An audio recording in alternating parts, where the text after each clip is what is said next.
Ya Nabi salam alaika ya Rasul salam alaika ya Habib salam alaika salawatullah alaika. Engkau cahaya menerangi kelam dunia, engkau pelita dalam gelap jiwa, engkau kekasih yang didamba setiap wajah, engkau Muhammad ya Rasulullah. Assalamualaikum warahmatullahi wabarakatuh. Alhamdulillah, wassalatu wassalamu ala rasulillah wa ala alihi wa sahbihi wa mawalah. Allahumma salli ala sayyidina wa maulana Muhammadin wa ala alihi wa sahbihi ajma'in. Amma ba'du, qala Allah ta'ala fi kitabihil karim, a'udzu billahi minasy syaithanir rajim. Bismillahirrahmanirrahim.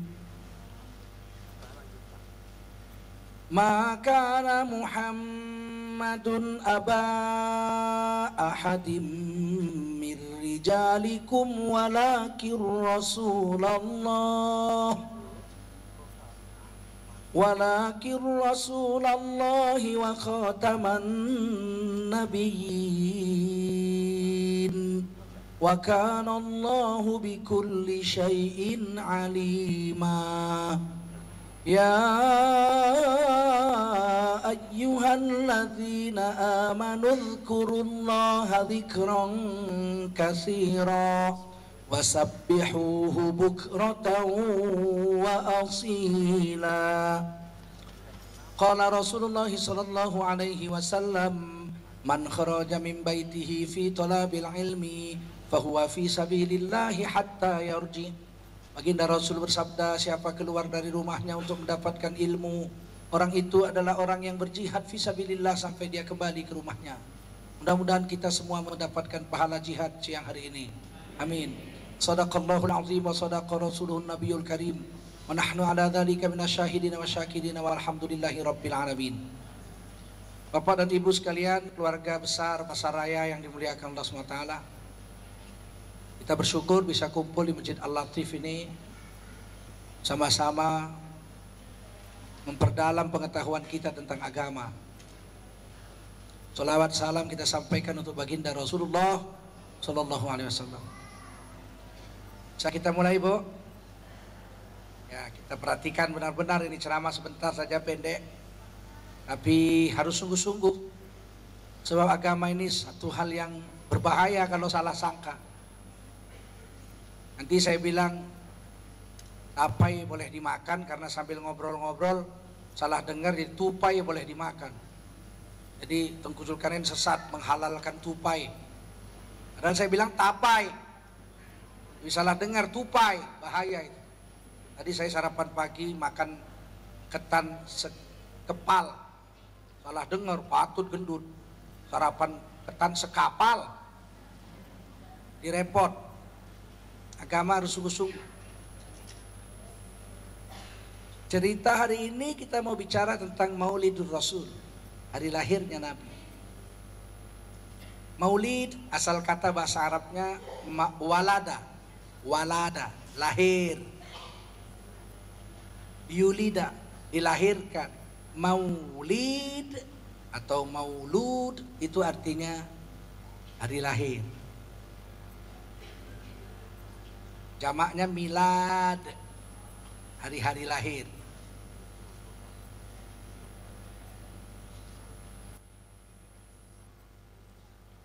Allah SWT berkuasa memilih sesuatu yang istimewa dari makhluk-makhluk.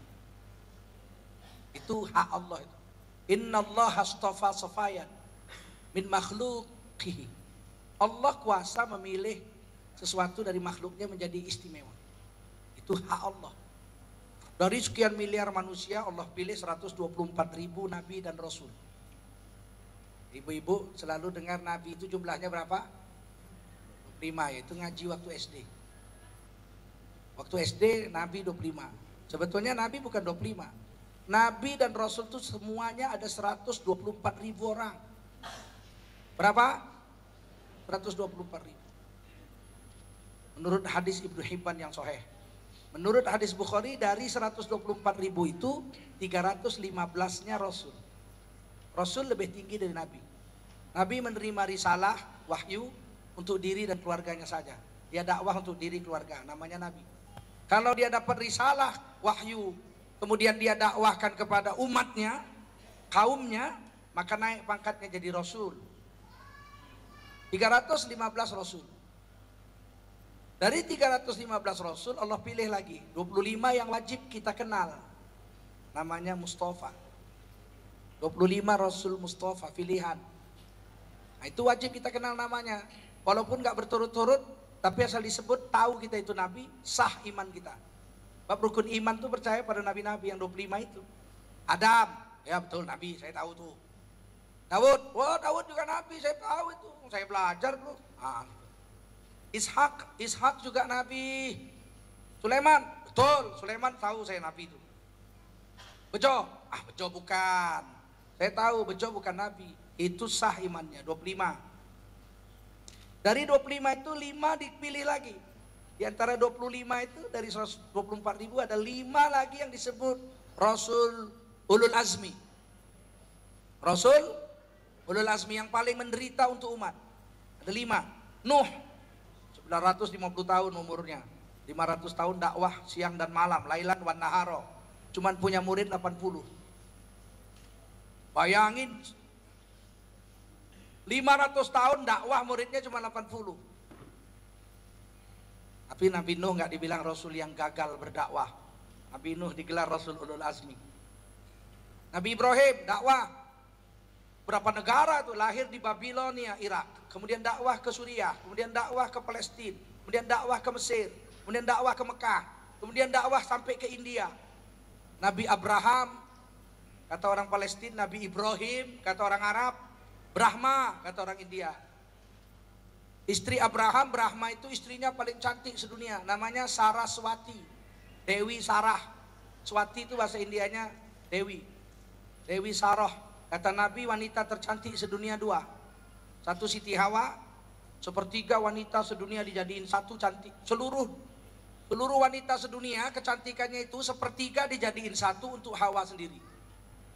Enggak pingsan Bapak kalau jumpa itu. Saroh nomor 2, sepertiga kecantikan wanita sedunia dijadikan satu untuk Saroh sendiri, istri Nabi Ibrahim itu. Tinggal sepertiga lagi.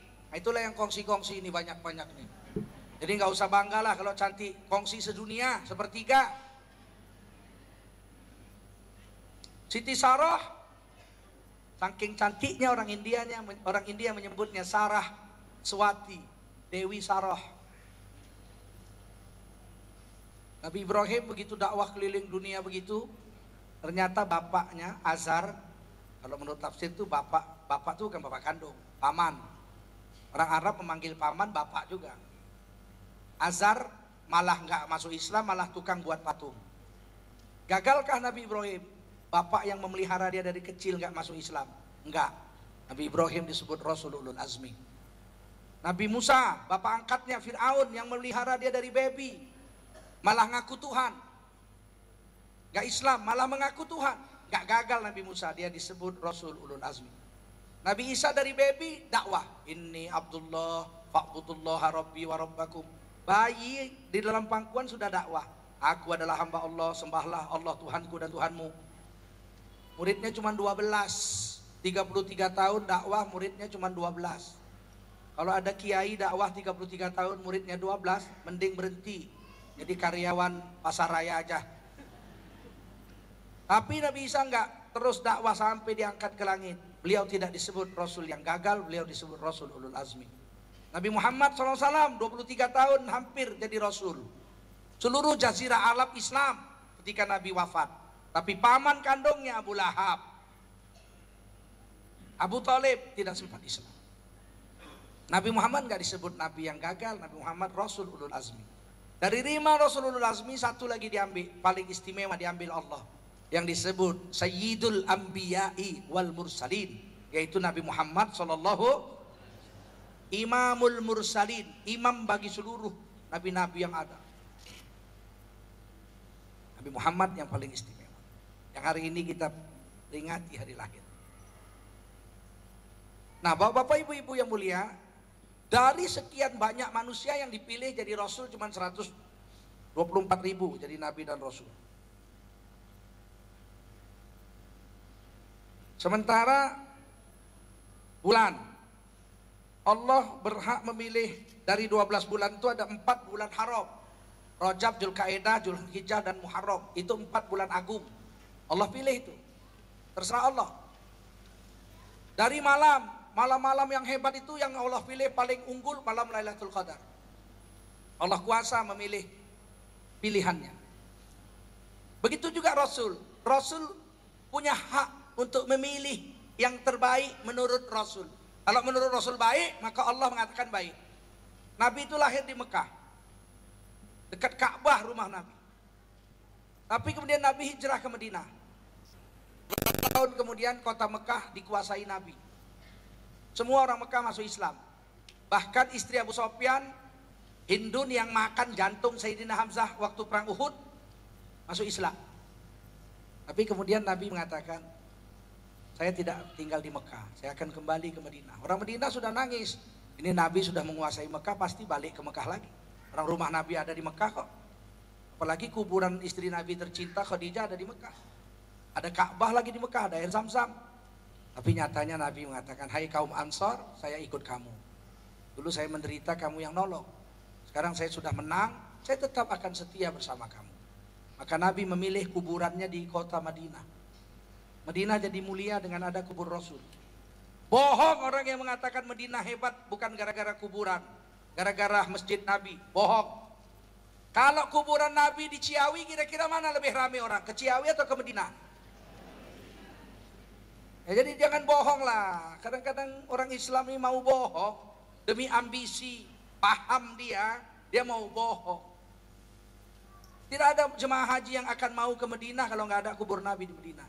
Sebab jemaah haji nggak ada urusannya dengan Madinah. Wukuf di Mekah, mabit di Mekah, mikotnya pun bukan di Madinah. Ngapain ke Madinah jemaah haji? Selesai tawaf wada pulang aja udah. Tapi tidak ada, percayalah, tidak ada jemaah haji umroh selesai tawaf wada pulang. Mesti mereka akan pergi dulu ke Madinah. Nabi kuasa memilih, akhirnya negeri Madinah jadi terkenal seluruh dunia. Salah satu yang Nabi pilih adalah hari. Nabi kuasa memilih dari banyak hari, ada hari istimewa. Yang pertama hari istimewa itu Nabi pilih adalah hari Senin.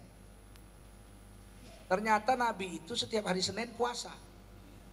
Gak pernah makan, gak pernah minum, Senin puasa, Senin puasa, Senin puasa. Sehingga sahabat heran. Maka sahabat bertanya, ini hadis Sahih Muslim. Su'ilan Nabi an saumil isnin. Itu bunyi hadisnya. Nabi SAW ditanya oleh umatnya, kenapa setiap hari Senin puasa? Enggak pernah enggak puasa, asal Senin puasa. Faqala Rasulullah SAW, Nabi menjawab, dzalika yaumun wulidtu fihi. Sederhana kalimat. Kenapa aku puasa hari Senin? Karena hari Senin itu adalah hari kelahiranku. Hari dzalika yaumun wulidtu fihi. Kalau secara tekstual arti hadis itu adalah itu hari Senin, hari aku dilahirkan. Kalau bahasa bebasnya, Senin itu hari maulidku.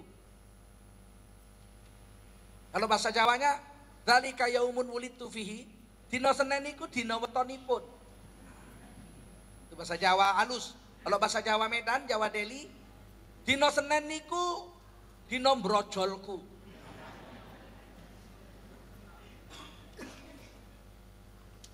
Kalau bahasa Inggrisnya, Monday is my birthday. Jelaskan bahasanya. Senin itu istimewa, aku puasa setiap Senin seumur hidup. karena hari itu adalah hari kelahiranku. Wa bu'itsu fihi, dan hari Senin itulah aku dilantik jadi rasul. Berarti apa? Wahyu pertama turun Lailatul Qadar, wahyu pertama turun Iqra bismi rabbik, itu hari Senin. Ini hadis sahih Muslim. Dari hadis ini ternyata itu hari Senin dipilih Nabi menjadi hari istimewa, special day bahasa Inggrisnya, karena dua perkara. Pertama, Nabi dilahirkan hari Senin, Maulid Nabi. Yang kedua, nuzul Quran itu hari Senin. Jadi kalau ada orang mengatakan gak ada dalilnya memperingati Maulid, gak ada dalilnya memperingati nuzul Quran, ngaji lagi, ngaji. Lihat hadis ini jelas, hari istimewa itu hari Senin. Karena aku lahir hari Senin, Maulid Nabi, dan hari nuzul Quran itu hari Senin. Di dalam hadis sahih Muslim yang lain, Nabi menyatakan amal ibadah hamba-hamba Allah dilaporkan ke langit, dimasukkan ke PO Box amal itu pada hari Senin dan Kamis. Sehingga aku mau pada hari Senin Kamis itu aku dalam keadaan puasa. Ketika laporan amal, aku dicatat sedang berpuasa. Jadi puasa Senin Kamis. Jadi hari istimewa itu Senin itu 3 sebab. Pertama lahir Nabi, kedua nuzul Quran, ketiga hari dilaporkannya amal. Maka Nabi puasa hari Senin, termasuk Kamis. Kamis istimewanya cuma 1, hari Kamis, hari dilaporkannya amal. Tapi Senin 3. Ini dalil memperingati Maulid. Terus mereka mengatakan, kalaulah hari Nabi lahir itu hari istimewa, tentu Nabi Adam lahir lebih istimewa. Oh iya, hari lahir Adam hari istimewa juga. Siapa bilang hari kejadian Nabi Adam tidak istimewa? Kalau nggak ada Nabi Adam, nggak ada kita semua. Ternyata hari Jumat itu hari istimewa, ditulis dalam hadis Bukhari Muslim. Khairul yaumi tola'at alaihi syamsu yaumul jumu'ah. Hari terbaik yang pernah disirami matahari adalah hari Jumat. Apa alasannya? 5 alasan. Fihi khuliqa Adam. Hari Jumat hari Nabi Adam diciptakan. Jadi hari Nabi Adam diciptakan hari istimewa. Wa fihi udkhilal jannah. Pada hari Jumat Nabi Adam dimasukkan ke surga. Wa fihi ukhrija minha. Pada hari Jumat Nabi Adam diturunkan ke dunia. 3. Dalam hadis lain, hari Jumat Nabi Adam wafat. Wa fihi yamut, dia wafat hari Jumat. 4. Yang kelima, hari kiamat hari Jumat. Berarti istimewanya Jumat 5. 1 lahir Nabi Adam, kejadiannya itu dijadikan hari Jumat. Nabi Adam masuk surga Jumat, turun ke dunia Jumat, wafat hari Jumat, kiamat hari. Jadi hari Nabi Adam jadi itu hari istimewa. Siapa bilang tidak istimewa? Inilah dalil kenapa dalam Islam boleh memperingati hari ulang tahun. Karena pasti hari ulang tahun adalah hari istimewa bagi setiap orang.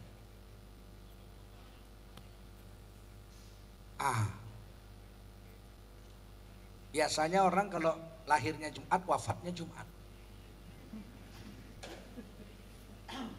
Kalau lahirnya Senin, Nabi Muhammad lahirnya hari Senin, wafatnya hari Senin. Kalau Nabi Muhammad istimewa, lahir dan wafatnya itu tanggal dan bulannya harinya sama. Senin 12 Rabiul Awal tahun kaca. Wafatnya Senin 12 Rabiul Awal 63 tahun kemudian. Jadi Nabi istimewa sekali. Kalau memang umumnya begitu, hari Jumat lahir mati Jumat, lahir Senin mati Senin. Jadi kalau yang lahir Kamis, besok siap-siap.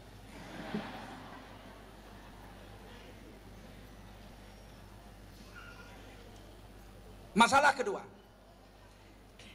pernahkah Allah mengucapkan selamat hari kelahiran? Kan sering kita bilang gitu ya, happy birthday to you, selamat hari lahir. Saya pun begitu sama istri saya. Tanggal 8 Februari kemarin istri saya ulang tahun. Saya katakan, my darling, happy birthday my darling. Wah dia pun senang. I love you baby. Ya senang sekali.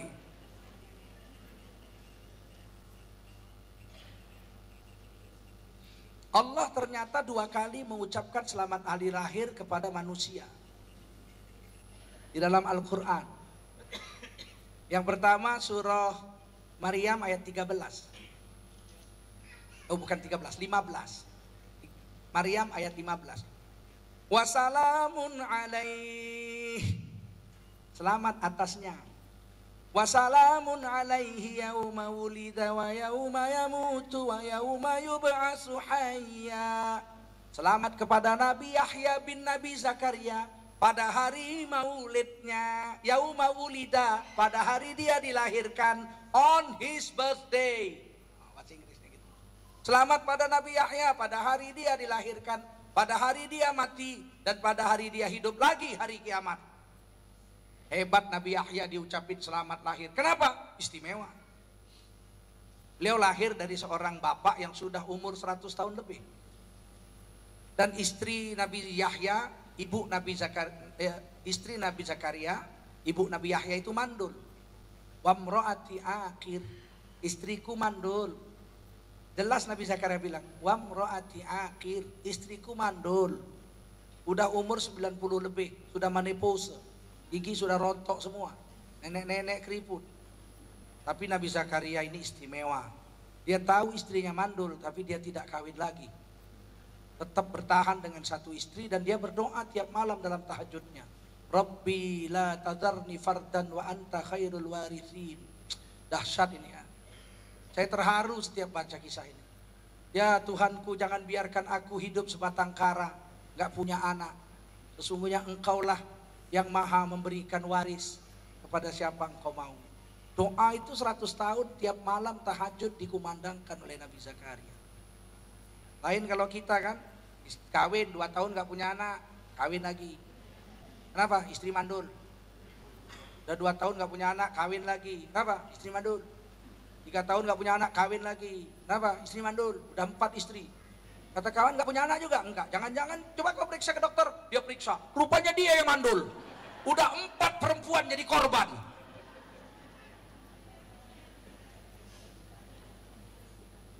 Nabi Zakaria doa 100 tahun lebih. Sampai satu hari turun malaikat. Surah Ali Imran ayat 29. Fanadathul malaikah wa huwa qaimun yusalli fil mihrab annallaha yubashshiruka bi Yahya. Pada saat itu tiba-tiba malaikat Jibril turun memanggil Nabi Zakaria. Ketika itu Nabi Zakaria sedang sholat di mihrabnya. Hai Zakaria, sesungguhnya Allah akan memberikan kamu seorang anak, namanya Yahya. Anaknya belum ada, namanya sudah muncul. Istrinya belum hamil, namanya sudah ada. Dan hebatnya Quran hanya dibilang, Allah beri kabar gembira, kau akan punya anak, namanya Yahya. Nggak dibilang anak laki-laki. Nggak perlu, karena Yahya pasti laki-laki. Kalau perempuan Yayu. Kau akan punya anak, Yahya, udah jelas laki-laki. Musaddiqam bi kalimatin minallah. Anakmu itu akan membenarkan kitab-kitab terdahulu. Taurat, Zabur terdahulu akan dibenarkan. Wasayyida, anakmu Yahya akan menjadi seorang sayyidina. Jadi ada sayyid dalam Quran, ada gelar sayyidina ada dalam Quran. Ada orang bilang pakai sayyidina bid'ah masuk neraka. Makanya ngaji. Sayyidina 3 kali ada dalam Quran, 3 kali. Salah satu yang digelar sayyidina Nabi Yahya.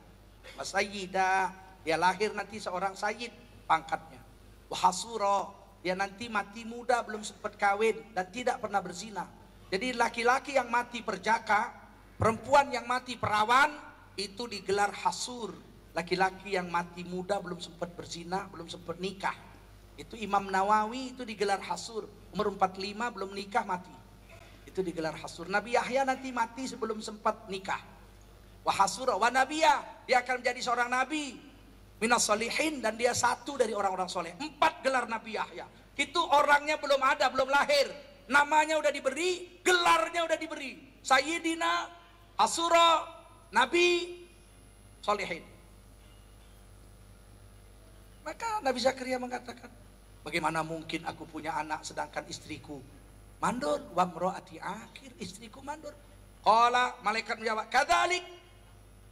Begitulah adanya, nanti Allah akan jadikan. Allahu Akbar. Lahirlah anaknya. Bayangkanlah bapak-bapak, ibu-ibu, 90 tahun lebih hamil. Resiko enggak itu? Saya yang enggak habis pikir umur 90 tahun hamil, bagaimana melahirkannya? Apa bisa ngeden itu nenek-nenek? Nah, dokter bilang ngeden, Nek. Bagaimana gitu ngeden yang kuat?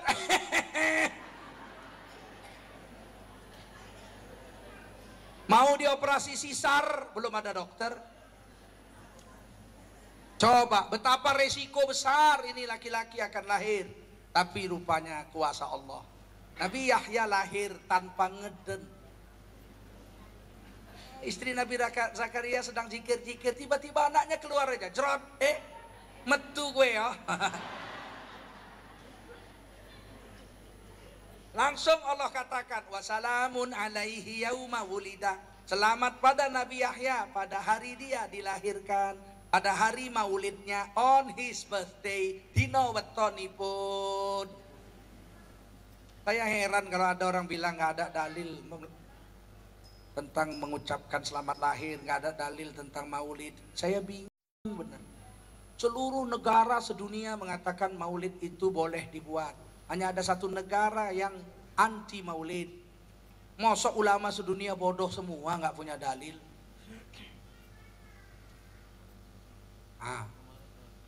Yang kedua yang diucapkan selamat adalah Nabi Isa alaihissalam. Ini bayi ajaib juga, lahir tanpa bapak.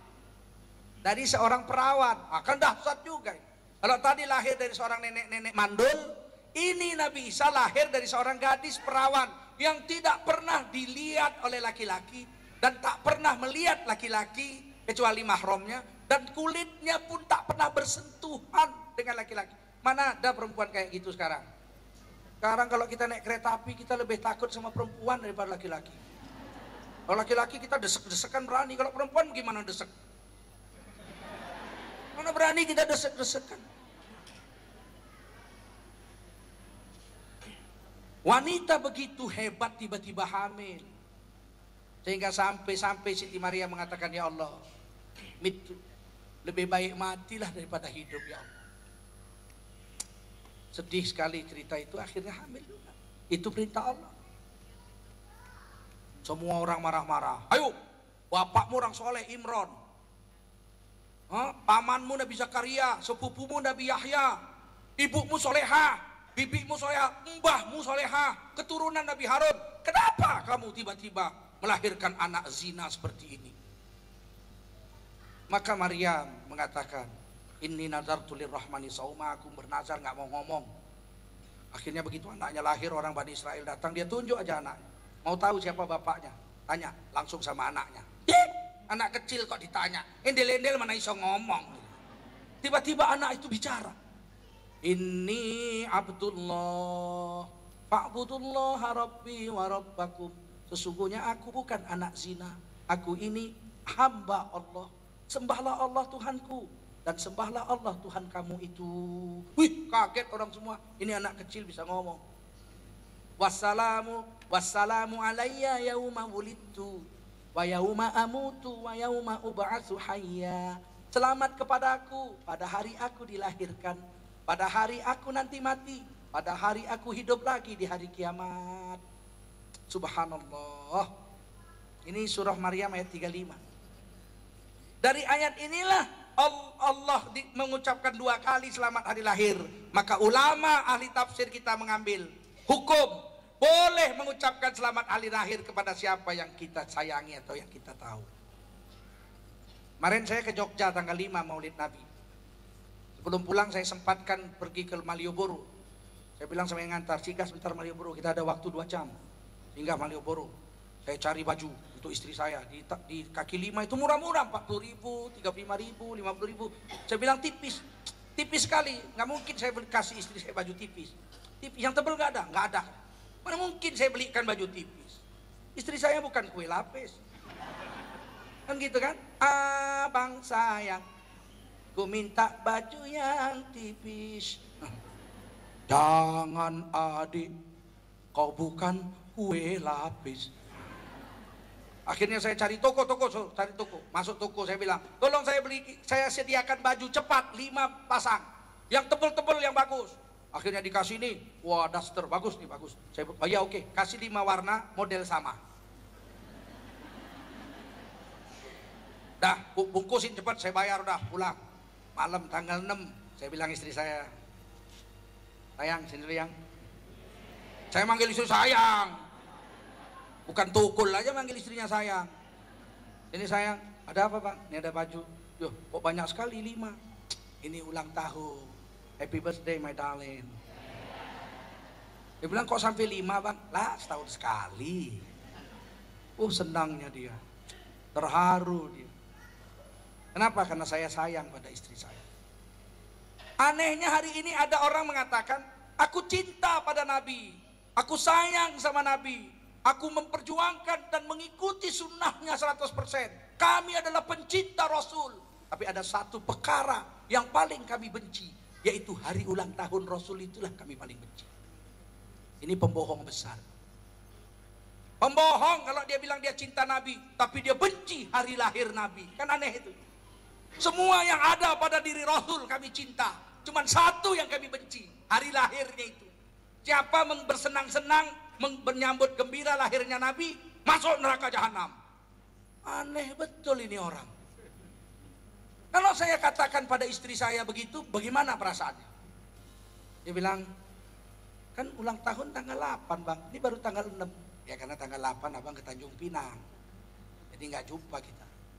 Lebih dulu lah. Coba saya bilang gitu. Oh iya bang, kalau begitu nanti hari tanggal 8 saya kumpulkan teman-teman tetangga, saya bikin mie rebus Medan ya bang ya. Karena kan saya ulang tahun. Terus saya jawab gini, my darling, I love you. With all my heart. Dari ujung rambut ke ujung kaki aku cinta sama kamu. Cuma satu perkara yang aku paling benci. Hari ulang tahunmu itulah aku yang paling benci. Sempet kau peringati, awas ya. Masuk neraka jahanam kau. Oh langsung dia bilang, wes aku mulai aja nih bapak aku. Sangat tidak masuk akal ada orang mengatakan cinta pada Nabi tapi membenci hari lahirnya. Dan melarang manusia memperingati hari lahirnya. Dan mengancam manusia yang bersenang hati dengan hari lahir Nabi itu masuk neraka jahanam. Nggak masuk akal. Ance sudah berpesan itu. Bagaimana mungkin kau masih sayang padaku, sedangkan hari ulang tahunku engkau tak ingat lagi.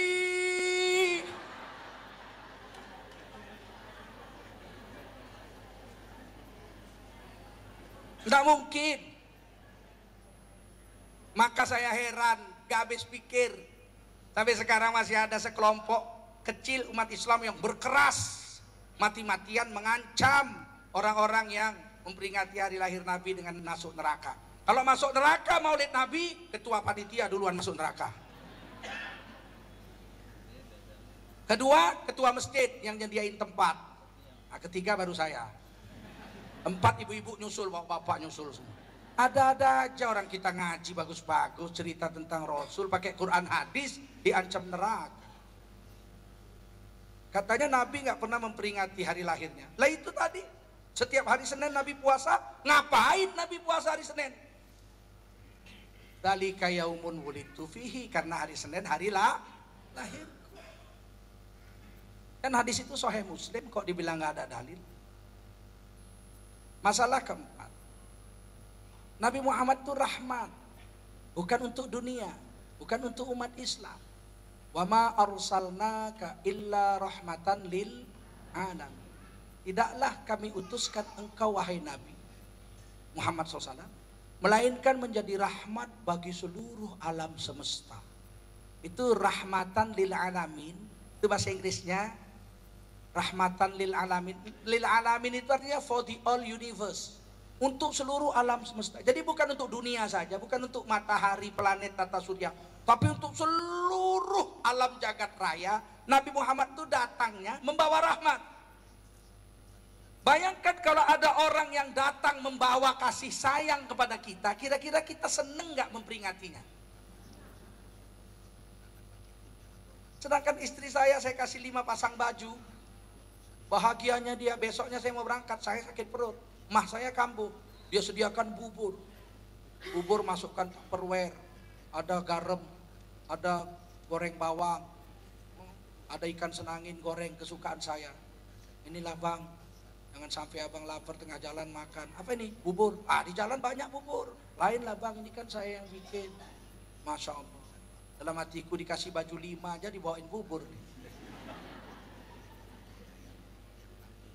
Mutar-mutar telepon, mutar SMS. Abang sehat, umat, mahnya udah sembuh. Masya Allah. Itu istri saya, manusia biasa. Bagaimana Rasul? Ketika kita bahagia dengan kelahirannya, kita berselawat, kita senang menyambut hari lahirnya, kita ceritakan kelebihan-kelebihannya. Kira-kira di hari kiamat kita dikasih apa oleh Rasul? Dikasih cemplungkan ke neraka atau dikasih syafaat oleh Rasul? Ini penting pemahaman agama ini. Nabi Muhammad bukan rahmat untuk dunia, tapi rahmatan lil alamin. Membawa rahmat seluruh alam. Berikutnya, Nabi Muhammad, sepakat seluruh ulama sedunia Ahlus Sunnah wal Jamaah mengatakan Nabi Muhammad adalah manusia terbaik. Afdolun nas, manusia terbaik. Tetapi juga Ahlus Sunnah wal Jamaah, ulamanya sepakat seluruh dunia mengatakan Nabi Muhammad adalah afdolul makhluk, sebaik-baik makhluk. Jadi bukan manusia terbaik saja Nabi Muhammad, tapi makhluk terbaik. Hanya 2 ustadz ulama yang tidak sepakat, satu Utsaimin, satu Albani. Mereka berdua menuliskan dalam bukunya Nabi Muhammad manusia terbaik, tapi bukan makhluk terbaik. Aneh sendiri ini 2 orang. Seluruh ulama sedunia bilang Nabi Muhammad manusia terbaik, makhluk terbaik. Yang 2 orang ini bilang manusia terbaik iya, tapi makhluk terbaik tidak. Katanya tidak ada dalil yang mengatakan Nabi Muhammad makhluk terbaik. Lagi-lagi saya bingung, kok nggak ada makhluk, kok nggak ada dalil. Pertama dalil tadi, wama arsalnaka illa rahmatan lil. Nabi Muhammad itu rahmat bagi seluruh alam, berarti seluruh alam ini baru dapat rahmat setelah nabimu. Karena nabimu, kenapa dia dibilang tidak sebaik-baik makhluk? Manusia ini Pak, lebih baik dari malaikat, pasti. Lebih baik dari jin, pasti. Lebih baik dari binatang, pasti. Manusia itu afdol dari seluruh makhluk. Buktinya Nabi Adam lebih baik dari malaikat. Malaikat diperintah Allah sujud kepada Nabi Adam, betul? Fasjudu li Adam. Hei malaikat semua sujudlah kamu pada Nabi Adam. Fasajadu, semua malaikat sujud kepada Nabi Adam. Illa iblis, kecuali abawastakbar wa kana minal kafirin. Congkak dan sombong iblis menolak sujud. Jadilah iblis orang yang kafir. Allah perintahkan makhluknya yang paling hebat, malaikat, sujud sama Nabi Adam. Laqad karramna bani Adam, kata Quran. Nabi Adam itu manusia telah dikeramatkan, dimuliakan oleh Allah. Sujudlah malaikat. Kata ahli tafsir, Qurtubi salah satunya, sujudnya malaikat kepada Nabi Adam sujud lit ta'zim, sujud menghormat, bukan sujud lit ta'abbud, bukan sujud menyembah. Kalau sujud menyembah musyrik, nggak mungkin malaikat mensyirikkan Allah, dan nggak mungkin Allah menyuruh malaikatnya musyrik. Tentu sujudnya hormat. Maka kalau hormat boleh, walau sujud. Maka Wali Songo sudah 600 tahun lebih membiarkan orang Jawa sujud ke kaki bapak ibunya sungkem. Sungkem cium kaki itu sujud apa enggak? Mana bisa cium kaki enggak sujud? Jadi Pak sikilnya tak cium. Tapi enggak sujud, mana bisa? Kalau cium kaki pasti Kenapa dibiarkan oleh Wali Songo? Karena tidak haram. Karena sujudnya hanya takzim, menghormat, bukan sujud menyembah. Pernah dilakukan oleh malaikat dan pernah dilakukan oleh saudara-saudara Nabi Yusuf yang sujud ke kaki bapaknya, Nabi Yusuf alaihissalam. Makanya dalam Islam hormat boleh. Anehnya ada beberapa sekolah kemarin mengharamkan hormat bendera. Kami tidak mau syirik. Oleh karena itu murid kami haramkan hormat bendera, karena itu perbuatan musyrik. Loh, hormat bendera kok musyrik? Ini kan takzim, hormat, bukan menyembah. Yang syirik itu menyembah bendera, Allahu Akbar. Itu baru.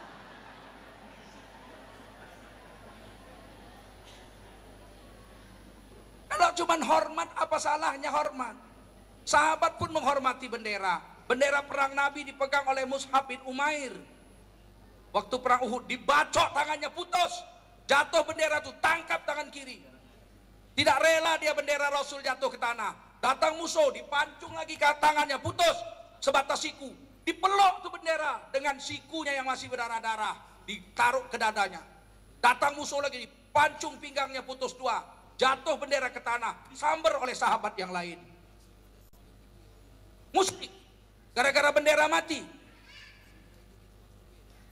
Jadi kadang-kadang orang, makanya begini ya, orang mengaji Quran hadis nggak pakai guru, ngaji langsung Quran hadis tapi nggak ada gurunya, dijamin 100% sesat. Sedangkan Nabi Muhammad aja berguru, Jibril gurunya. Betul? Kenapa pula kita ngambil Quran hadis nggak pakai guru? Apa nggak sesat? Nah, manusia lebih afdol dari malaikat. Baik dari segi bentuk, baik dari segi fisik, baik dari segi akhlak, hati, kemuliaan. Malaikat itu bekerja untuk manusia, memberi rezeki, berkhidmat untuk manusia, mendoakan manusia. Jika kita sholat 2 rakaat tahiyatul masjid, kemudian kita duduk berzikir di masjid, turunlah malaikat khusus mendoakan orang yang sedang duduk berzikir di masjid itu. Allahumma sholli alaihi, Allahumma arhamhu, Allahumma arhamhu, Allahumma sholli alaihi. Ya Allah, sayangi orang ini, beri rahmat dan beri orang ini berkat. Dia akan terus berdoa itu malaikat selama orang itu belum berhadas. Jadi malaikat kerja untuk kita, nyarikan rezeki, mendoakan kita, menjaga kita. Kalau kita orang soleh kemana-mana pergi, tatanazzalu alaihimul malaikah, malaikat turun menjaga orang-orang soleh. Malaikat kerja untuk kita. Malaikat Jibril kerja mengantarkan wahyu kepada nabi-nabi, kerja untuk manusia. Maka manusia lebih afdol dari malaikat. Dari segi fisik, laknal insana fi ahsani taqwim. Allah telah jadikan manusia dalam bentuk paling sempurna, ahsan, in the best form. Walaupun malaikat Jibril besar, punya sayap 600, satu sayapnya dibuka, tertutup matahari dari barat sampai ke timur. Manusia tidak punya sayap, tapi saya lama berpikir, andai saya punya sayap, saya bisa terbang kemana-mana, tapi nggak bagus. Kenapa? Saya nggak bisa cebok. Betul? Ibu mau punya tangan atau punya sayap? Punya tangan. Nah, cerdas itu. Hanya ada satu orang di Indonesia ini yang mau memilih punya sayap. Rintu Harahap. Seandainya aku punya sayap, terbanglah aku. Ku cari dunia yang baru. Untuk apa ku di sini? Kalau saya nggak mau. Seandainya aku punya sayap, susahlah aku, karena aku nggak bisa cebok.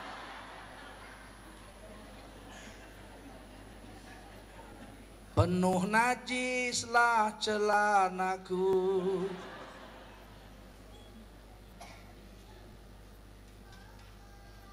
Begitu hebat itu Nabi Adam, itu manusia. Bagaimana Nabi Muhammad? Ketika Nabi Muhammad Isra Mi'raj, Nabi singgah di Masjidil Aqsa, sholat 2 rakaat, sholat malam. 124.000 arwah Rasul-Rasul diturunkan ke dunia, sholat berjemaah dengan Nabi imamnya. Nabi Musa, Nabi Adam semua makmum, Nabi Muhammad imam. Berarti Nabi Muhammad paling hebat dari semua nabi-nabi. Ada yang protes juga itu. belum tentu pemimpin itu terbaik. Oh, itu kalau alam demokrasi. Kalau alam demokrasi, SBY Presiden Indonesia, belum tentu dia manusia yang paling baik. Wah, berjuta-juta yang lebih baik dari dia. Percaya saya itu. Tapi kalau agama, imam itu pasti yang paling baik. Kalau imamnya nggak bagus, ada yang lebih bagus bacaan Qur'annya di belakang, tidak sah sholat orang yang di belakangnya itu. Harus yang paling baik. Sempat jadi imam nggak bagus baca Quran, gimana coba? Ijajah anasrullahi wal fathu wa ra'aitan nasa yadkhuluna fi dinillahi afwajan.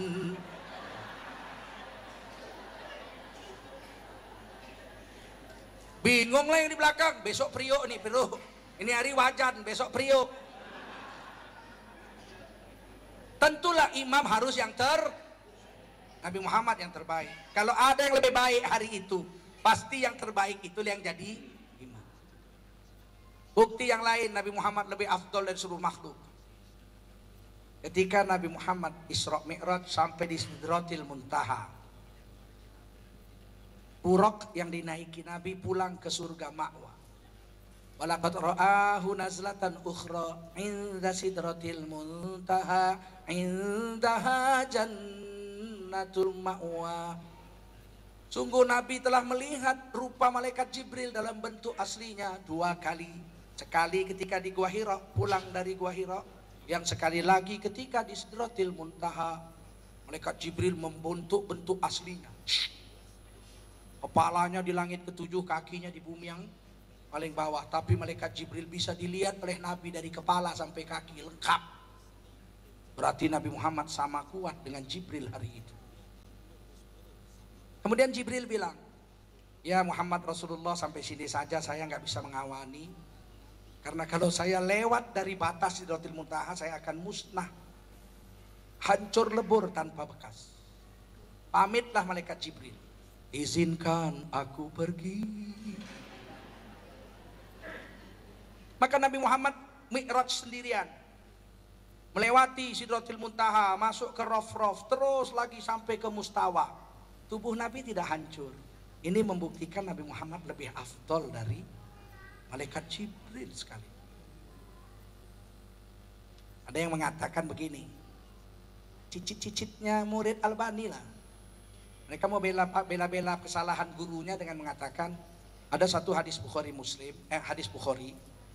Nabi Muhammad itu pernah satu hari datang orang Yahudi. Rupanya orang Yahudi ini bertengkar sama orang Islam. Kata orang Yahudi, Nabi Musa paling hebat.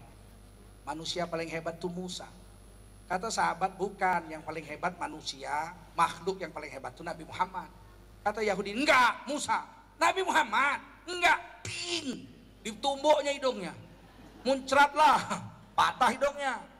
Datang dia ke Nabi, ya Rasul, hidungku patah. Ih, kenapa kata Rasul? Dipukul sahabatmu. Kenapa dipukul? Panggil sahabat itu, kenapa kau pukul? Habis dibilangnya kalah Nabi Muhammad sama Nabi Musa, umbatlah hidungnya. Kata Nabi, jangan begitu. Jangan kau banding-bandingkan aku dengan Musa. Karena nggak tahu aku siapa lebih baik antara aku dengan Musa. Nanti di hari kiamat ketika aku dibangkitkan dari hari kiamat, akulah yang pertama dibangkitkan. Tapi begitu aku berdiri di kaki aras, kulihat Nabi Musa sudah bersandar di kaki aras. Aku tidak tahu siapa lebih dulu hidup, aku atau dia. Ini bahasa tawadhu, nggak ngerti. Dibilangnya nih, buktinya Nabi Musa lebih hebat dari Nabi Muhammad. Mana bisa dalil ini diambil? Nabi Muhammad sudah berdiri, sedangkan Nabi Musa masih bersandar. Mana lebih hebat? Berdiri atau bersandar? Berdiri sudah normal. Kalau sandar kan masih pening-pening lalat. Biar tahu membaca hadis. Saya mau buktikan bahwa Nabi Muhammad lebih hebat dari Nabi Musa. Cuman tawaduknya Nabi Muhammad tidak mau ngomong. Orang hebat kan nggak ngomong kan. Dari kalian semua akulah yang paling hebat. Ah, gila lah itu. Tak perlu dibilang, orang tahu. Tengok buktinya ya. Ketika Nabi Musa mendapat wahyu dari Allah di bukit ya, di lembah tua, maka Allah perintahkan kepada Musa, ya Musa, tinggalkan sendalmu. Boleh naik gunung pakai sendal. Tinggalkan tongkat. Jadi Nabi Musa mengambil wahyu itu ke atas bukit dengan meninggalkan sendal dan tongkat. Itu bukit tua, bukit suci. Kita lihat Nabi Muhammad ketika Isra Mi'raj. Nggak ada disuruh Allah, dibilang Allah, hei Nabi Muhammad tinggalkan sendalmu, tinggalkan tongkatmu. Nggak ada. Nabi Muhammad sampai ke Raf, dialog dengan Allah. Atahiyatul mubarakatuh salawatu thayyibatu lillah. Assalamu alayka ayuhan nabiyyu wa rahmatullahi wabarakatuh. Itu Nabi dengan pakaian lengkap. Pakai serban, pakai jubah, pakai tongkat, pakai sendal. Sendalnya aja nggak diturunkan, dibawa sampai ke langit. Ini kelebihan Nabi. Nabi Musa sendalnya naik gunung ini suruh turun. Sendal parkir. Nabi Muhammad sendal sampai ke Mustawa. Nabi ini, jubah Nabi, sendal Nabi ini kena nur ma'rifatullah, keagungan Allah. Itu maka sahabat kalau sakit datang ke rumah istri Rasul. Ya ibu, masih adakah jubah Rasul? Rasul sudah wafat, jubahnya masih ada, masih. Tolong direndamkanlah dengan air. Bawa sini airnya untuk obat. Kami lagi demam. Begitu diminum air jubah Nabi langsung sembuh. Sebab apa? Sebab jubah Nabi kena nur ma'rifatullah di Mustawa. Jangan kalian minum jubahku. Kalau jubahku kalian rendam, mencret lah. Ini hebatnya Rasulullah Sallallahu Alaihi Wasallam. Rahmatan lil alamin, dan memang betul-betul sampai di alam yang luar biasa yaitu Mustawa. Nah, kemudian Nabi diperintah sholat 5 waktu, turun. Jadilah sampai sekarang kita dapat oleh-oleh Isra Mi'raj itu sholat 5 waktu. Nah, habis waktu kita 11.20. Karena kita mau tanya jawab ini. Saya mau petik satu saja hikmah tentang kehadiran Nabi. Nabi datang ke dunia mengangkat harkat martabat para wanita. Sebelumnya wanita nggak ada harga, nggak dapat warisan kalau bapaknya mati, nggak dapat warisan kalau suaminya mati, dan kalau mau dicerai, kalau mau dikawin, mau dibuang, nggak ada harganya. Perempuan tidak ada harganya. Kata Umar bin Khattab, perempuan seperti kuda-kudaan yang diparkir di samping rumah. Kapan perlu dinaiki, kapan nggak perlu parkir. Begitulah hinanya perempuan ketika Nabi belum jadi Rasul. Tapi begitu Nabi jadi Rasul, Nabi Muhammad terus langsung mengangkat martabat wanita dengan mengatakan surga di bawah telapak kaki. Lebih dari itu Nabi ketika mau wafat, pesan terakhir yang diucapkan Nabi adalah as-salah, as-salah, al-mar'ah, al-mar'ah. Sholat jaga. Perempuan dijaga, perempuan dijaga. Sama penting antara menjaga sholat dan menjaga perempuan. Kenapa? Karena Nabi pernah bersabda, as-salatu imaduddin, wa man tarakaha faqad aqamaddin, wa man aqamaha faqad aqamaddin, wa man tarakaha faqad hadamaddin. Sholat itu tiang agama. Siapa mendirikan sholat, dia telah menegakkan agama. Siapa meninggalkan sholat, dia telah mengambrukkan agamanya. Perempuan sama mirip.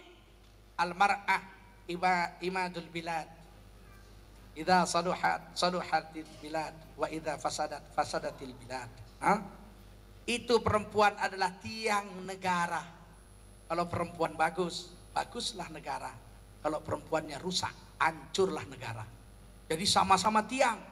Sholat tiang agama, perempuan tiang. Kalau kita lihat sekarang generasi Indonesia ini, generasi mudanya bagus apa jelek? Jelek, berarti perempuan-perempuannya jelek. Ini yang bilang negara, ini yang bilang Rasul. Ibu-ibu dulu nggak sekolah. Ibu-ibu dulu nggak sekolah. Saya di kampung saya yang sekolah itu bisa dihitung jari perempuan. Rata-rata buta huruf. Tapi walaupun dia nggak sekolah, anaknya 13. Anaknya bisa dia didik baik. Saya teringat zaman dulu, Masya Allah. 1 hektar tanah hanya 1 kali panen setahun sekali, itu sawah. Ditanam sawah hanya sekali setahun panen, sawah tak ada hujan. 1 hektar hanya menghasilkan 3-2 ton. Tapi anaknya 13. Setiap tamu datang tetap dia kasih. Ada beras baru. Ada beras baru. Ada beras baru. Anaknya cukup makan, Tetangga datang dikasih beras, hidupnya makmur. Sekarang 1 hektar 12 ton, anak cuma 2. Tapi kalau kita datang ke rumahnya, apa kabar Pak? Aduh susah. Istrinya kita tanya, apa kabar Bu? Wah susah. Nggak pernah seneng. Bupati kita jumpa, apa kabar Pak Bupati? Aduh susah. Istri Bupati, wih susah. Presiden, apa kabar Pak? Kau lihat uban sudah bertabur. Berarti susah. Aduh, zaman sekarang kok nggak ada yang senang. Tidak ada keberkatan. Dulu kalau ada orang nanam pohon bunga kenanga di depan rumah, satu gang itu harum malam-malam, sampai dibilang ada kuntilanak di situ. Kalau ada orang meletakkan bunga sedap malam di dalam vas bunga, itu malam wajib dikeluarkan. Kalau enggak satu rumah mabuk. Saking wanginya bunga sedap malam. Sekarang bunga sedap malam dimakan jadi sop. Nggak ada mabuk lagi. Dulu cabai rawit dimakan 1, pedesnya 2 jam. Sekarang 7 cabai rawit dimakan nggak pedes lagi. Allah sudah cabut. Yang diajarkan Nabi wanita, hormati wanita, dan wanita Nabi mengatakan, khairukum khairukum li ahlihi. Laki-laki terbaik di antara kamu adalah yang paling baik terhadap istri. Wa ana khairukum li ahli, dan dari semua kamu, akulah Rasulullah, manusia yang terbaik terhadap istrinya. Jadi kata Nabi simple, orang terbaik bukan yang paling banyak zikir. Laki-laki terbaik bukan yang paling banyak sholat sunat. Laki-laki terbaik bukan yang paling banyak sedekah. Laki-laki terbaik bukan yang paling rajin naik haji, umroh, bukan. Kata Nabi, yang paling baik laki-laki adalah yang paling baik terhadap istrinya. Sederhana tapi teruji. Andai katalah dikatakan di koran, di televisi, Tengku Zulkarnain laki-laki terbaik sedunia, the best man of the year. Wartawan datang ke rumah saya 700 orang, Pak, wah kami sudah pilih Pak, ternyata the best man of the year is yourself. Terus saya mengatakan, kenapa Bapak bisa jadi laki-laki terbaik? Terus saya ngomong, saya itu begini, begini, begini, begini. Tiba-tiba istri saya bangun, keluar dari dalam rumah. Yang mana laki-laki terbaik itu? Oh inilah Bu, suami Ibu. Ini, iya Bu, ini terbaik. Iya. Terus istri saya bilang gini. Terus dia masuk kamar. Batallah. Ucapan semua orang saya terbaik, batal. Kalau istri sudah bilang 1 kalimat aja, habis. Tapi kalau istri kita udah bilang, soheh itu. Kalau udah istri kita di pasar, dia bilang sama kawan-kawannya, Mbak, aduh senengnya aku hari ini. Kamu iya kok kelihatan seneng sih hari ini. Biar Mbak tahu, suamiku itu Mbak. Kenapa? Belum tahu Mbak. Terus kata kawan-kawannya, apa hebatnya suamimu itu? Pendek, tonggek, pesek, elek. Terus apa dia bilang? Walaupun suamiku itu tonggek, pesek, elek, pendek, tapi suamiku itu Mbak, biar Mbak tahu ya, itu sudah soheh. Soheh. Nah Nabi sama istri luar biasa. Khadijah itu Nabi nggak pernah panggil namanya. Nabi manggil Khadijah itu ya Habibi, ya Habibi, wahai kekasihku. 25 tahun loh, nggak pernah silap. Wahai kekasih hatiku, intan manjaku, buah hatiku, ya Habibi. Tapi hari ini perkara kecil itu saja orang Islam nggak bisa amal. Sekarang yang mengamalkan itu malah orang Amerika. Yang tidak Islam, orang Inggris, tidak Islam, mereka manggil istrinya apa? My darling, my love, sweetheart, baby I love you baby. Iri kita, iri. Itu ajaran Rasul kita. Yang mengamalkannya orang Inggris, orang Amerika. Sementara kita orang Islam 7 keturunan manggil istri kita serampangan. Hei, buka pintu, hei. Hei. Macam tak punya nama istrinya. Hei. Datang tamu, hei. bikin kopi oi. 2 oi. Yang manis banyak gulanya. Untung istrinya nggak jawab. Kopi habis woi. Hari ini kita nggak panggil istri tidak beres. Padahal Rasul bilang panggillah istrimu dengan panggilan yang membuat hatinya bangga. Tengok Nabi memanggil Aisyah, ya Humaira, wahai si pipi merah dadu. Alangkah tersipu-sipunya istri kalau kita panggil gitu. Wahai si pipi merah, pasti istri kita, abang, di depan orang kok begitu. Padahal hatinya berbunga-bunga. Panggil yang membuat dia senang. Hah? Kalau hidungnya mancung, panggillah. Hidung bangir, abang pulang. Oh, itu dia lari-lari kecil nyambut kita. Bangganya dia sama tetangganya. Kalau badannya kecil, panggil dia. Kumil-kumil, abang pulang. Oh, dia pun senangnya lah dia dipanggil begitu. Jangan panggil dia dengan panggilan yang membuat dia minder. Nyil, unyil, abang pulang nyil, kan sedih dia. Kalau dipanggil unyil sih bang, ya kau kan memang unyil. Yang unyil tapi dikawini juga. Kan enak panggil istri seperti itu. Sayangi istri, pegang kepalanya. Oh, kalau suami pulang kerja dipegangnya kepala istrinya dengan rasa cinta, berguguranlah dosa tangan. Jika dipeluknya istrinya dengan rasa cinta, berguguranlah dosa tubuh. Kok bisa begitu? Karena kalau dipeluknya orang berdosalah dia. Maka dipeluknya istrinya berpahala. Memang itu hadis Rasul begitu. Jika dicampurinya istrinya, bercucuranlah keringatnya, dihitung tasbih di sisi Allah SWT. Kalau kita kasih makan istri kita 1400 kali lipat pahalanya. Pahalanya ya, bukan makannya. Kita pulang bawa beras, bawa nasi segenggam. Kok segenggam bang? Kali 1400.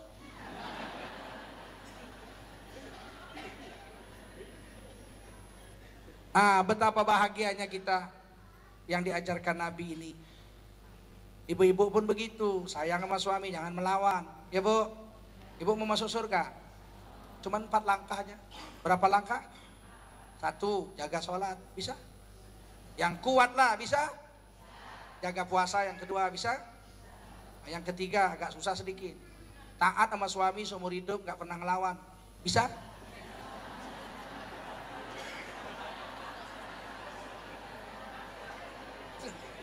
Kok ketawa, bisa? Bu, sekali aja ibu melawan suami, gak usah banyak-banyak, sekali aja. Diam lu, banyak bacot. Dulu juga lu kawin cuman modal celana doang, celana kolor doang. Sekali aja ibu bikin begitu bu, 70 tahun pahala ibu dibatalkan Allah SWT. Rasain.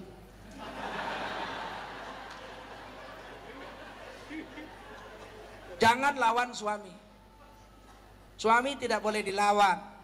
Suami itu patahkan dia, tundukkan dia dengan diam dan senyum manis. Kalau suami macam-macam diam, jangan banyak bicara. Kalau suami pemabuk, penjudi, tukang mukul, marah-marah, jangan ibu lawan. Kalau dilawan diinjek-injek lah. Suami kayak gitu dilawan. Kalau dia pemabuk, penjudi segala macam, ibu diam aja. Begitu dia sampai rumah, dia mau tidur, ibu ambil wudu, gelar tikar sembahyang di dekat tempat tidurnya. Ibu sholat tahajud 2 rakaat, nangis-nangis. Allahu Akbar. Allahu Akbar. Itu dia takut bu, takut dia bu. Habis sholat ibu doa, ya Allah ya Tuhanku. Oh, dia itu pura-pura tidur, ngintip dia tuh. Besok dia bilang sama kawan-kawannya, aku berhenti mabuk ah. Kenapa? Tadi malam ditahajudkan istriku aku. Kalau aku nggak tobat, game aku, game.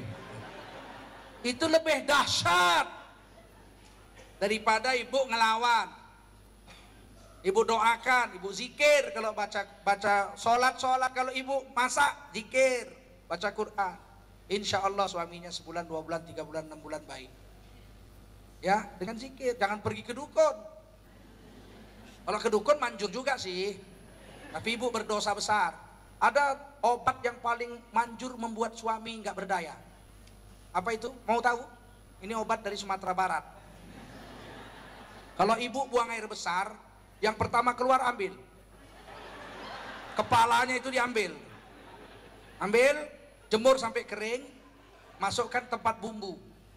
Kalau masak, taburkan sedikit. Insya Allah suami jadi bego. Itu namanya ciri barandang. Tapi ibu kekal dalam neraka selama-lamanya.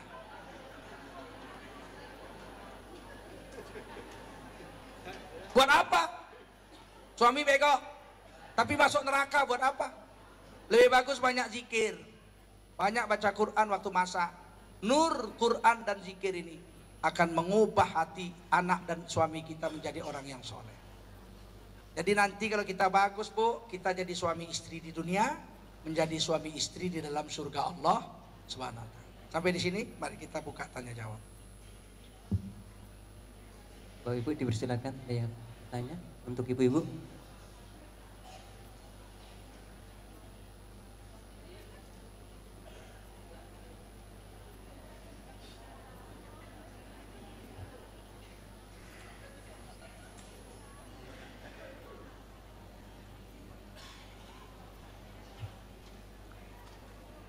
Assalamualaikum warahmatullahi wabarakatuh. Ustaz, yang ingin saya tanyakan, dalam melaksanakan sunnah Rasul itu ada tingkatannya enggak, Ustaz? Sunnah Rasul. Contohnya misalkan dalam kita makan, minum. Gini, sunnah Rasul ini ada 4 hukumnya. Pertama, sunnah Rasul yang wajib. Jadi sunnah Rasul itu bukan sunat. Sunat lain, sunat dikerjakan berpahala, ditinggalkan tidak berdosa. Itu hukum fikih. Sunnah Rasul itu ada 3 jenis. Perbuatan Nabi semuanya sunnah. Perkataan Nabi semuanya sunnah. Perbuatan dan perkataan sahabat Nabi yang oleh Nabi dibiarkan saja itu sunnah. 3. Dari 3 sunnah, fi'liyah perbuatan, takririyah diamnya Nabi, qauliyah perkataan Nabi, itu dibagi 4 hukum. Pertama ada sunnah Nabi yang wajib, tidak boleh, tidak dibuat. Kalau ditinggalkan berdosa. Misalnya apa? 1, menutup aurat. Menutup aurat sunnah Nabi. Kapan Nabi telanjang? Nggak pernah Nabi pakai sempak jalan-jalan sore. Menutup aurat wajib. Kedua, sholat 5 waktu wajib. Nabi nggak pernah nggak sholat, biarpun sakit Nabi sholat. Puasa Ramadan sunnah Nabi wajib. Ya, memberi makan anak istri wajib. Sunnah Nabi itu, memberi makan orang tua, wajib. Dan itu sunnah Nabi. Yang kedua, sunnah Nabi yang sunat, hukumnya. Apa yang sunat itu? Pakai baju putih. Sunat, ini warna kesayangan Allah adalah putih. Kapankan mayat-mayatmu dengan warna putih? Pakai baju putih 24 jam dihitung ibadah. Menutup kepala bagi laki-laki, ini sunnah. Sunat. Kalau perempuan menutup kepala hukumnya wajib. Nah, kalau laki-laki sunat. Ini sunnah Nabi yang sunat. Nabi nggak pernah kepalanya terbuka kecuali waktu ihram. Selain ihram Nabi tutup terus. Terus apa lagi sunnah Nabi yang sunat? Gosok gigi. Ya, gosok gigi. Kalau tidak memberatkan umatku, laula an asyqa ala ummati la amartuhum bisiwak inda kulli shalah inda kulli wudu. Kalau tidak memberatkan umatku, kuwajibkan gosok gigi setiap mau sholat dan wudu 10 kali sehari. Tapi karena berat tidak wajib, sunat. Walaupun sunat jangan coba-coba ditinggalkan. Meninggalkan yang sunat tidak berdosa, tapi dihina Allah, dihina manusia, dihina malaikat. Bayangkan ada ibu-ibu, alah gosok gigi sunat aja, nggak usah gosok gigi 3 tahun. Memang sunnah Nabi itu sunat. Meninggalkan sunnah Nabi yang sunat, kita kehilangan kehormatan. Saya pakai baju begini. Ini namanya baju takwa. Walibasut takwa. Menurut Quran ini baju takwa. Saya rasakan kalau saya pergi ke plaza belanja, saya dipanggil bapak. Pak Haji belanja sini, ini silakan beli. Tapi kalau saya pakai celana jeans, pakai kaos oblong, nggak pakai peci, ada tulisannya Kiss Me Darling, orang akan panggil saya Om. Belanja sini dong Om. Samakah Om dengan Pak Haji? Samakah dengan ustadz? Lain. Ustadz panggilan terhormat. Itu panggilan tidak terhormat. Saya dipanggil marah sekali saya. Cobalah saudara-saudara, berikut ini kita dengarkan ceramah agama dari Tengku Zulkarnain. Saya pulang. Jadi pakaian ini memang sunnah. Menutup aurat itu yang wajib cuma lutut sampai pusat bagi laki-laki. Pakai jubah serban ini sunat, tapi terhormat. Kemudian sunnah Nabi yang ketiga, sunnah Nabi yang boleh, mubah. Apa itu salah satu? Nabi kawin dengan janda. Ya kan? Istri Nabi semua janda kecuali Aisyah. Nabi kawin pertama dengan janda, 2 kali sudah jadi janda. Sudah 2 kali jadi janda. Jadi yang ketiga, Nabi suami yang ketiga, Khadijah, janda. Itu sunnah Nabi, perbuatan Nabi. Tapi itu sunnah yang boleh, mubah. Mau kawin sama janda boleh. Jangan pula ibu marah. Anak ibu udah sekolah S3 ke Inggris, tiba-tiba pulang kawin sama janda. Lah kau capek-capek sekolah ke Inggris cuma janda lah dapatmu. Loh kenapa janda, kenapa? Ada apa dengan janda? Rupanya janda jelek. Apa janda itu hina? Kalau hina janda, Nabi hina dong kawin dengan janda. Itu tidak hina janda, dan Nabi kawin dengan janda, itu sunnah Nabi. Tapi sunnah yang mubah. Yang sunatnya kata Nabi, nikahilah perawat. Kau dapat bersenang-senang dengannya. Dan mulutnya lebih harum. Perawan itu mulutnya lebih harum. Maksudnya apa? Dia nggak bisa banding-bandingin dengan laki lama. Nanti dikit-dikit, lakiku dulu nggak begini. Ya. Kalau perawan dia mulutnya harum, menyenangkan, dan dia bisa main-main dengan kamu kata Nabi. Gelitik-gelitikan bisa sama istri perawan. Kalau sama janda gelitik-gelitikan, alah kayak anak-anak aja katanya.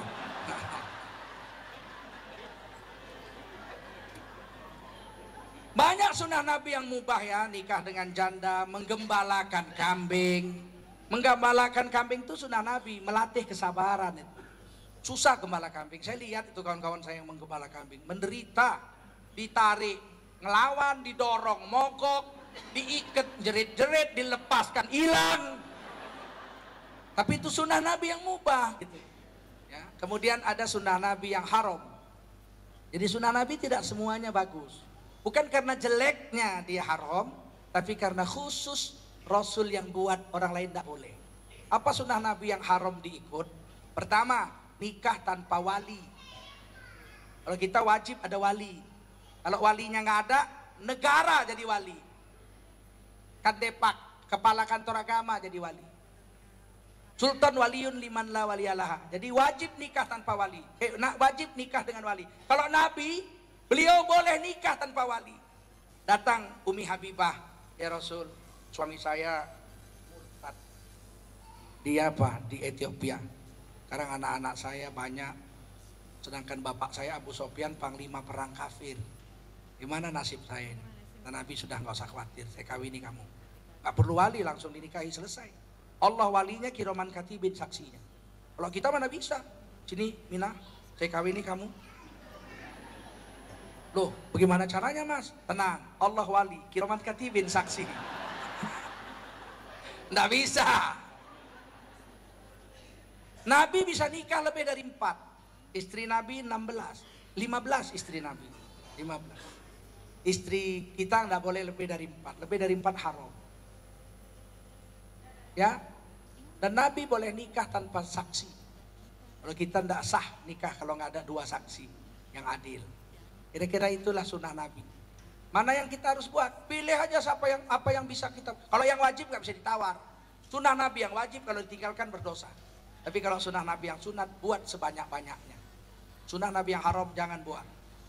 Gitu. Sunnah Nabi yang mubah ala kadarnya. Yang seperti saya bilang, kalau yang etika makan, minum, jabat tangan itu bagaimana Ustaz? Karena realitanya kalau itu sunat. Acara walimahan, hal seperti itu harus diperjuangkan nggak Ustaz? Oh, kalau saya di tempat orang kawin tetap duduk makan. Kalau nggak ada tempat duduk saya nggak makan. Karena makan berdiri makruh. Saya tidak makan. Tapi biasanya tuan rumah tahu kalau saya datang langsung sediain kursi. Kalau saya nggak makan. Kalau di tempat makan minum tidak ada duduk, saya tidak makan, tidak minum. Kalau terpaksa minum saya jongkok. Lebih baik nggak makan daripada makruh. Pete, jengkol saya nggak pernah makan karena makruh. Nah, berarti kalau saya makan di tempat pesta berdiri kan sama makan jengkol saya. Ih, jengkol kau makan enggak, ikan kakap tapi berdiri. Makan jengkol juga itu sama. Kira-kira begitu. Buat sekuat tenaga kita. Ya. Sebetulnya walimah ini tidak boleh tamu-tamu itu dibikin berdiri. Itu cara Perancis, France dinner. Itu kan orang Perancis, rajanya sombong.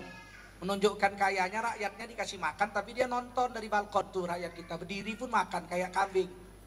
Kalau kita orang Islam, jangan mengundang orang makan kalau nggak bisa nyediain kursi. Makruh. Dah, yang lain. Kami orang-orang di daerah saya dulu di Jawa, daerah Jawa di Medan sana. Orang Jawa itu kalau kenduri dia bikin kursinya bagus, mejanya panjang begitu. Kursinya pun papan itu, papan panjang, dipinjam aja dari toko material. Dan makan dengan duduk tertib, dihidangkan begitu. Sampai sekarang masih begitu kami di Medan.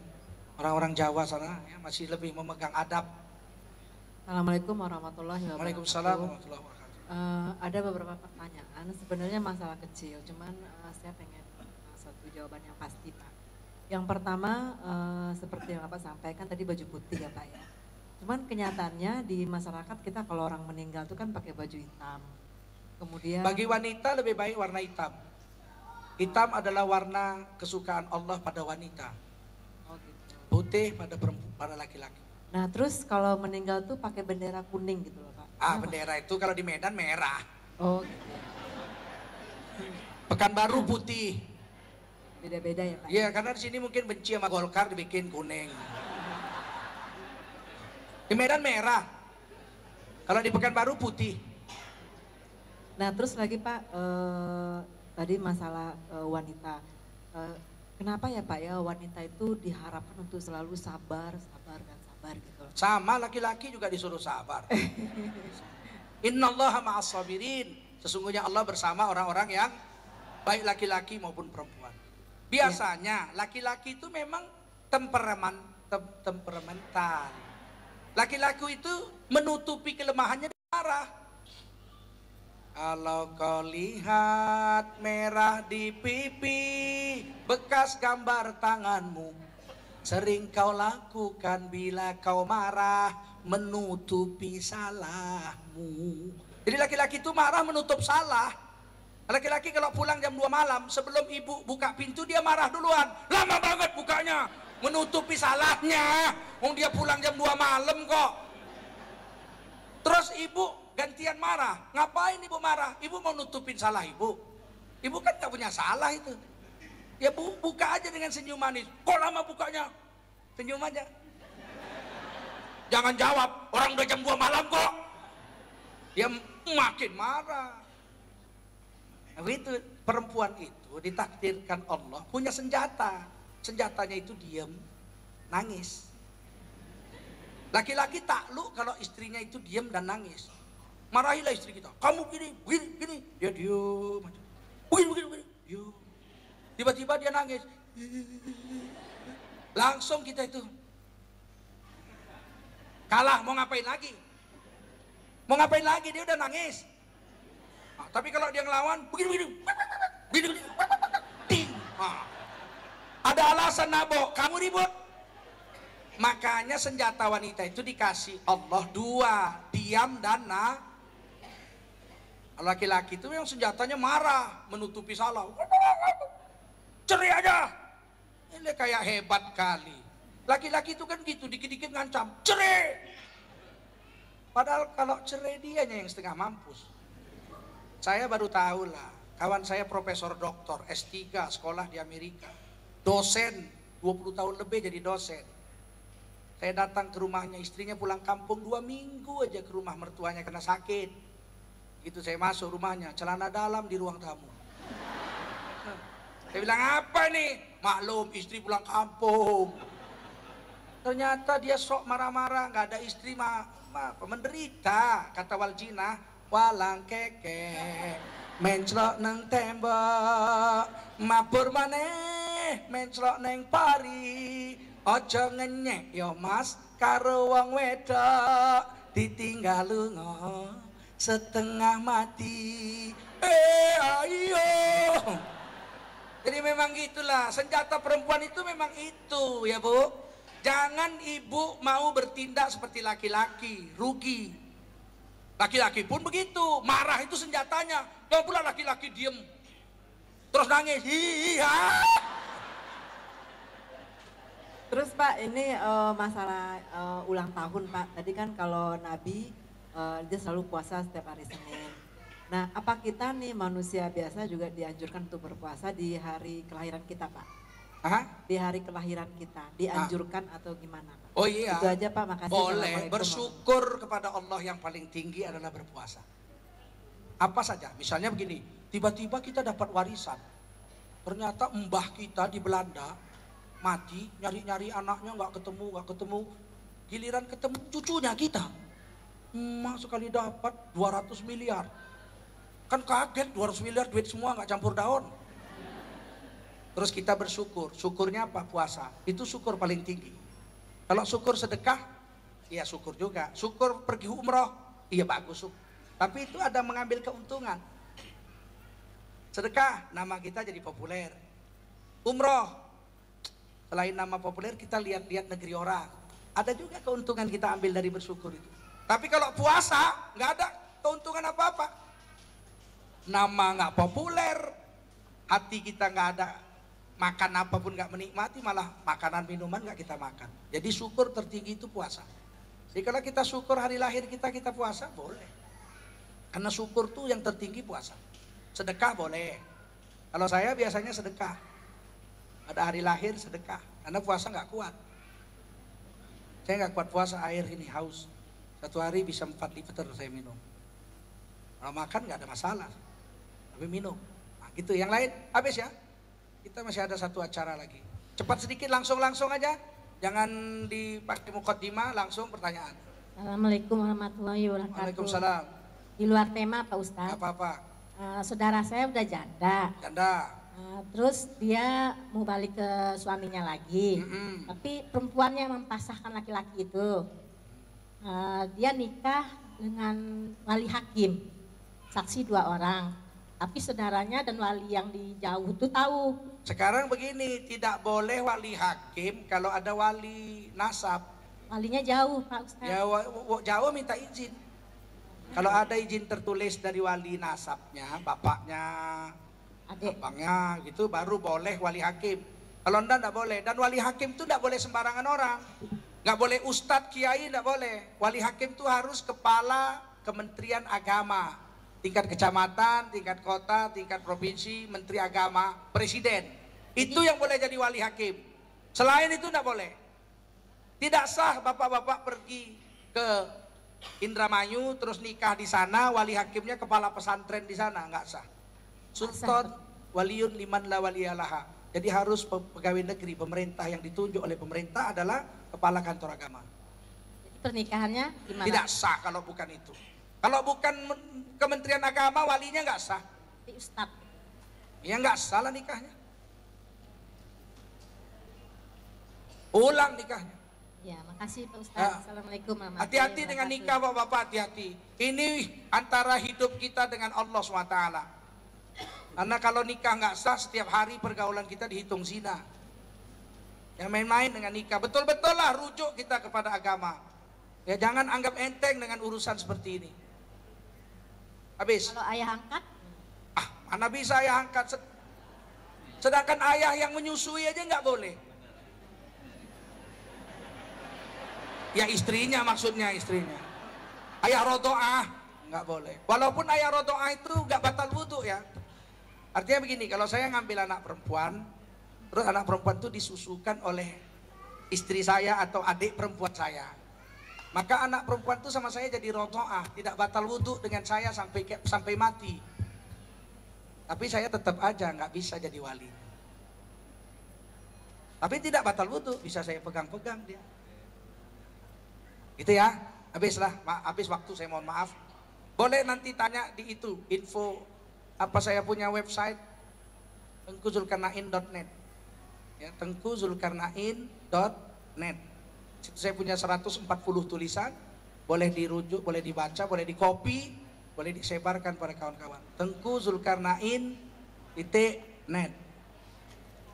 Subhanallah bihamdi, subhanakallahumma bihamdika, asyhadu an la ilaha illa anta, astaghfiruka wa atubu ilaik.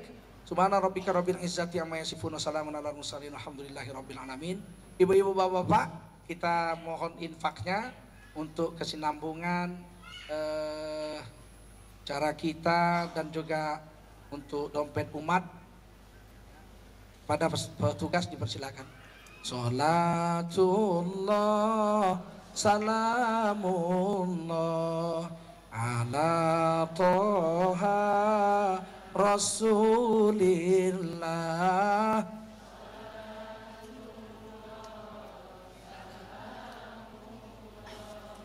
ala yasin tawassalna bismillah wa bil hadi rasulillah wa kulli mujahidin lillah bi ahlil badri ya Allah. Salatullah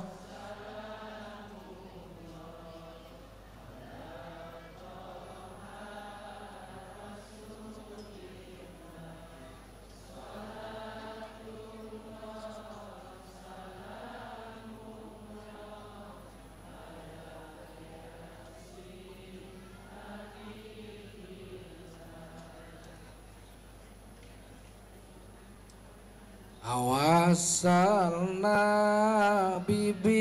bismillah wa bil hadi rasulillah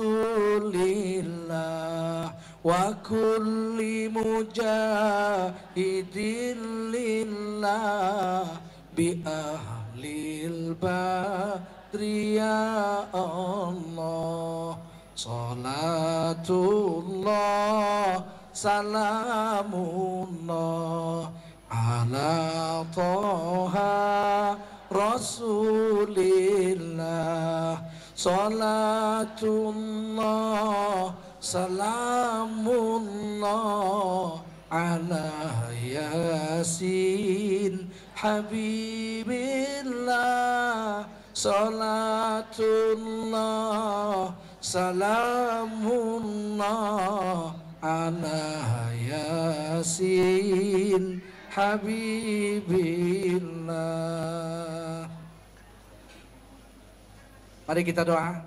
A'udzubillahi minasyaitonir rajim. Bismillahirrahmanirrahim. Alhamdulillahi rabbil alamin. Wassalatu wassalamu ala asyrafil anbiya'i wal mursalin wa ala alihi wa sahbihi ajma'in. Wassalli wa sallim wa barik ala nabina Muhammadin fil awwalin wal akhirin. Allahumma ighfir lana dhunubana wa liwalidina warhamhum kama rabbawna shighara wa li jami'il muslimina wal muslimati wal mu'minina wal mu'minat al ahya'i minhum wal amwati bi rahmatika ya rabbal alamin. Rabbana la tu'akhirna in nasina aw akhtana. Rabbana wa la tahmil alaina isran kama hamaltahu ala alladhina min qablina. Rabbana wa la tuhammilna ma la taqata lana bih wa'fu anna waghfir lana warhamna anta maulana fansurna ala alqawmil kafirin. Ya hayyu ya qayyum irfa' darajatina minad dunya ilal akhirah wa na'udzubika min bala'id dunya wa min adzabil akhirah wa adkhilnal jannata ma'al abrar ya azizu ya ghaffaru ya rabbal alamin. Allahumma inna nas'aluka sihhatan wa afiyah wa salamatan wa barakah wa rahmatan wa hidayah wa nas'aluka rizqan wasi'an halalan thayyiban mubarakan fihi ya rabbal alamin. Allahumma ij'al jam'ana jam'an marhuma wa tafarruqana min ba'dihi tafarruqan ma'suma. Rabbana atina fid dunya hasanah wa fil akhirati hasanatan wa qina adzabannar. Wa sallallahu wasallam ala sayyidina wa maulana Muhammadin wa ala alihi wa sahbihi ajma'in. Subhana rabbika rabbil izzati amma yasifun wa salamun alal mursalin walhamdulillahi rabbil alamin. Makasih. Assalamualaikum warahmatullahi wabarakatuh.